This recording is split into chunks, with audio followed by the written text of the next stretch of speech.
सुनाओ angel one limited, अब देखिए 2740 रुपए का प्राइसिंग हमें देखने को मिला एंड धूम मचा दी है इस स्टॉक ने। Q3 के नंबर्स हमारे सामने आ चुके हैं। Hi this is Dev and watch traders diary. 4 दिन पहले बात हुई थी तब ये 2300 के अराउंड था एंड आज की डेट में 2700 से ऊपर है। एंड मैं हमेशा आपसे कहता हूं क्योंकि मैं ऑलरेडी आपको बता चुका हूं एंजल वन वर्सेस ग्रो, आपको मौका जो है वो सिर्फ और सिर्फ एंजल वन में है, बट आप ग्रो में कोई बड़ा पैसा नहीं बना पाएंगे। उसका एक बड़ा रीजन यही है कि वैल्यूएशन कंफर्ट इतनी ज्यादा आपको इस स्टॉक के अंदर देखने को मिल रही है एंड अभी भी वो निखरी नहीं है। मैंने ट्रेंड लाइन से लेकर आपको हर चीज समझा दी थी, लेकिन आज की डेट में नम्बर्स ने जो कमाल किया उसने जान फूंक दी। देखिए स्प्लिट भी हमारे सामने आ गया, एक शेयर 10 भाग में बढ़ जाएगा एंड 23 रुपए का इंटरिम डिविडेंड जो है वो आपको डिक्लेयर किया गया। काफी अच्छे नंबर्स प्लस आपको डिविडेंड प्लस यहां पर स्टॉक स्प्लिट देखने को मिल रहा है, तो इससे बढ़िया बात और कुछ नहीं है। अच्छा नंबर्स में ऐसा हुआ क्या था ये हम थोड़ा सा बात करेंगे, लेकिन अभी जो है मैं ऑलरेडी आपके सामने जब बात करके गया था सेम टू सेम वही हुआ।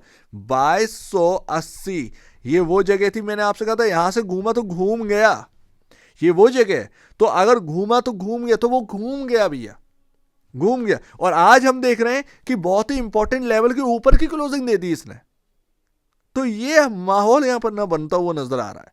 अच्छा ये तो आपके सामने था, यहां पर जो ट्रेंड लाइन है वो देखिए, देखिए हम बिल्कुल उस जगह पर आ चुके हैं। ये जो अपर ट्रेंड लाइन है हम लोअर से अपर की तरफ भी आ चुके हैं। ये हमारे सामने 2830 रुपए, ये अगर क्रॉस हुआ हम इसके ऊपर टिक गए, एंजल वन के अंदर बड़ी कहीं ना कहीं तेजी होने की संभावना हो जाएगी अगर हम 2830 के ऊपर टिक गए। अब वो बात की बात है कि भाई मार्केट क्या कर रहा है उस वक्त की जाने, लेकिन 2830 एक ऐसा जगह है, 2830 2840 मान लो, इवन अगर राउंड फिगर में आपको 2850 मान लो, ये वो प्राइस है क्योंकि एक मिड पॉइंट आ गया ना। हम अगर इसके ऊपर की क्लोजिंग दे रहे हैं तो हम कहीं ना कहीं वो ट्रेंड लाइन जो अपर वाली है, अब कितना ही वक्त लेगा, क्या चाहिए अब, इतना बड़ा वैल्यूएशन कंफर्ट है कि मार्केट को अब ये समझ नहीं आ रहा कि यहां पर ना आपको पैसे बनाने की जगह, पैसे एक अच्छा खासा बनाने की जगह आपको इस स्टॉक के अंदर नजर आ रही है। तो अगर मार्केट वो देख रहा है वो अपर ट्रेंड लाइन जो है वो अगर ब्रेच हो गई एंड उसके ऊपर निकल गई तो एक बड़ा ब्रेकआउट कहीं ना कहीं हो जाएगा इस स्टॉक के अंदर, पूरी संभावना है। सो लेट्स सी देखते हैं यहाँ पर, बट वंडरफुल मूवमेंट यहाँ पर ना चल रहे हैं एंड नंबर्स की वजह से ये चला है। ऐसा नहीं है कि कोई टेक्निकल बेसिस यहाँ पर चला, नंबर्स की वजह से 1335 रुपए का सेल्स का नंबर है दिसंबर में हमारे सामने देखने को मिला है।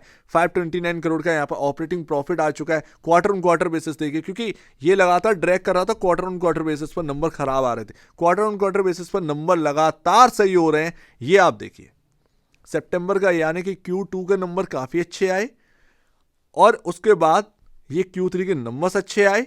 तो आप इस बात को समझिए, ये काफी इंपॉर्टेंट हो जाता है, ये काफी काफी ज्यादा इंपॉर्टेंट हो जाता है ये देखना क्वार्टर ऑन क्वार्टर बेसिस पर बिजनेस में रिकवरी आ रही, तो ये एक अच्छी बात है। बाकी आप देखेंगे यहाँ पर तो 529 करोड़ का यहाँ पर ना आपके सामने ऑपरेटिंग प्रॉफिट निकल के आया, ऑपरेटिंग मार्जिन यहाँ पर 40% पे पहुंच गए।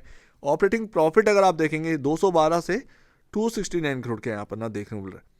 आप देखिए सबसे जो खराब नंबर्स थे वो Q1 में थे, Q1 में 114 करोड़ का यहाँ पर आपका प्रॉफिट का नंबर है। उससे पहले देखेंगे लगातार क्वार्टरली नंबर्स जो है वो खराब होते चले जाते हैं, लगातार आपका प्रॉफिटेबिलिटी जो है वो डाउन होती चली जाती। 423 करोड़ से 281, 175 इस तरीके की यहाँ पर ना आपके सामने देखने मिली थी एंड हद ही हो गई थी। हम 2 डिजिट के अंदर ना कदम रखने वाले थे प्रॉफिटेबिलिटी में, वापस से घूम गए। तो स्टॉक भी कुछ आपके सामने यही देखने मिला है। 24,887 करोड़ का मार्केट कैप है, कोई ऐसा नहीं है कोई बहुत खास मार्केट कैप नहीं है।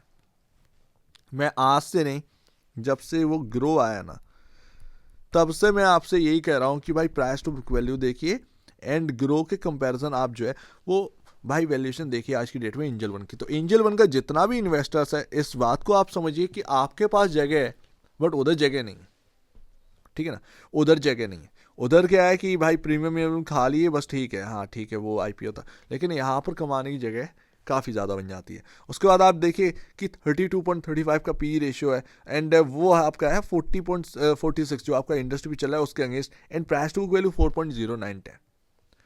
तो इससे बेहतरीन मूव जो है वो नहीं मिल सकते, वो नहीं हम नहीं देख पाएंगे। सीधी सी बात है, सब कुछ बेहतरीन ही देखने को मिल रहा है, सब कुछ अच्छा देखने को मिल रहा है।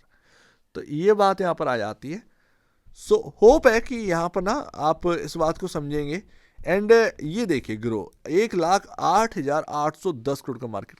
भाई कितना बड़ा डिफरेंस है। एक स्टॉक काम कर रहा है 25,000 करोड़ पर, जो कि सही मायने में उसके पास भी एडवांटेजेस हैं, आपके पास भी एडवांटेजेस हैं, दोनों के अपने अपने एडवांटेजेस हैं।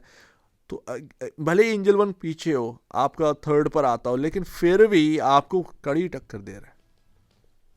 जब वो जियो आएगी ना तो एंजल वन जैसे बिजनेस ज़्यादा सस्टेनेबिलिटी कर सकते हैं कंपेयर टू जो जैसा ग्रो है। क्यों?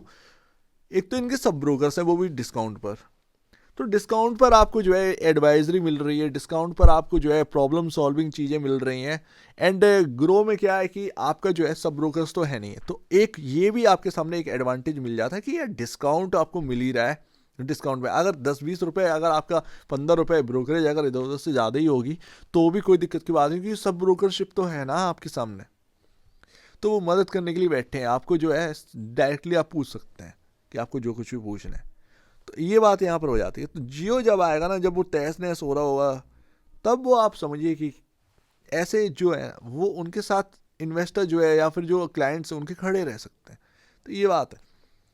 Price to book value 12.12 time है, जो कि हमें देखने को मिला है। अब कहाँ 4.04 टाइम, कहाँ यहाँ पर हमें देखने को मिल रहा है। तो दोनों में डिफरेंस है। पी रेशियो 59.64 का हमें देखने को मिला 40.64 के अगेंस्ट। अब देखिए क्या एंजल वन के अंदर इन्वेस्टर इंटरेस्टेड है? भाई बिल्कुल है। आप देखें, वही तो मैं आपसे कह रहा हूँ, 4 दिन पहले बात करी थी 2300 के आसपास का भाव था, एंड आज की डेट में हम देखिए 4 दिन बाद हम कहाँ पर हैं। सारी चीज़ें बदल चुकी हैं।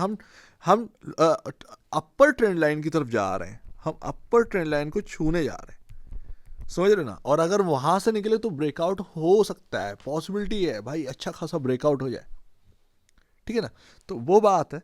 तो यहाँ पर अगर आप देखें 26, 18, 28, 23, 21% की डिलीवरी क्वांटिटी हमको देखने, इन्वेस्टर का सेंटीमेंट जो है वो अच्छा ही बना हुआ है। सिंपल सी बात है, अच्छा बना हुआ। तो ये हमारे सामने एक हकीकत है। आज की डेट में हमने कौन सा प्राइस जो है वो अचीव किया। देखिए ये जो मिड पॉइंट है ना, ये एक्चुअल बेसिस पर ये कौन सा ये थोड़ा सा देखना पड़ेगा यहाँ पर।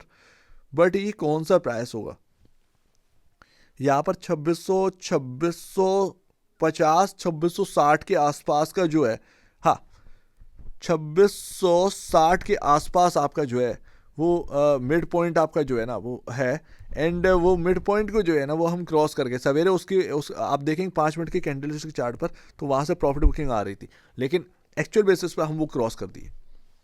अच्छा है ये काफ़ी, मतलब आप देखेंगे ये बहुत अच्छा इसके अंदर जो है वो मूव हमको मिलता हुआ देखने को मिला है।